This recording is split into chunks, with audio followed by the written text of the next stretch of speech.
While discounts in the closed-end fund market may attract investors, they also may prompt efforts to try to narrow them. Portfolio manager Ken Fincher of First Trust Advisors has been monitoring discounts closely. How wide are they, and what type of actions are we seeing? You know, the discounts have definitely widened out in 2015, and there are efforts to start to look to narrow these discounts by advisors. The couple things we're running into now, however, is the fact we are in the fourth quarter, and in the fourth quarter we tend to get tax loss selling. And second, retail right now is very nervous because they don't know the true directions of interest rates in the near term. The wide discounts have caused, number one, IPOs to slow down. You would expect that. On the other hand, it has also caused a number of corporate actions. Whether it be tenders, whether it be open ending of funds, liquidations of funds, and even buybacks in some instances. And maybe our favorite, the one we love the most and the one that we've seen the most perhaps, are mergers. We love mergers because we think they're all beneficial and really can't think of any downside to a merger.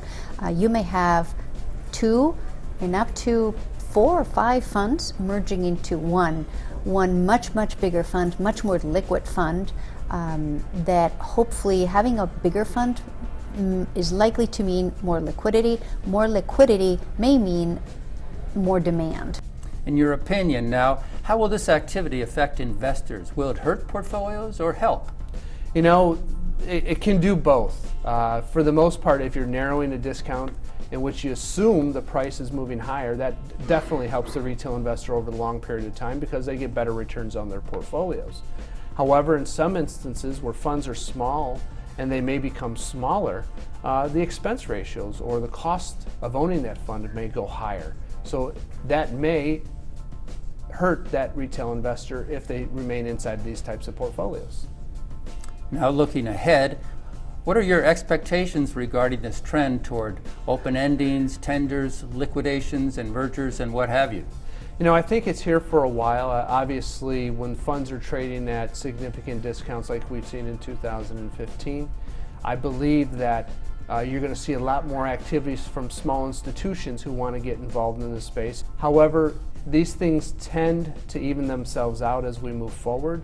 As the retail investor maybe gets more comfortable with interest rates in 2015 or moving into 2016, we tend to get people who will buy back in the sense that discounts they feel can only get so wide, and at a point in time it becomes an opportunity to get involved. For more information and data on individual closed-end funds, visit our sponsor, cefconnect.com, the authority on closed-end funds.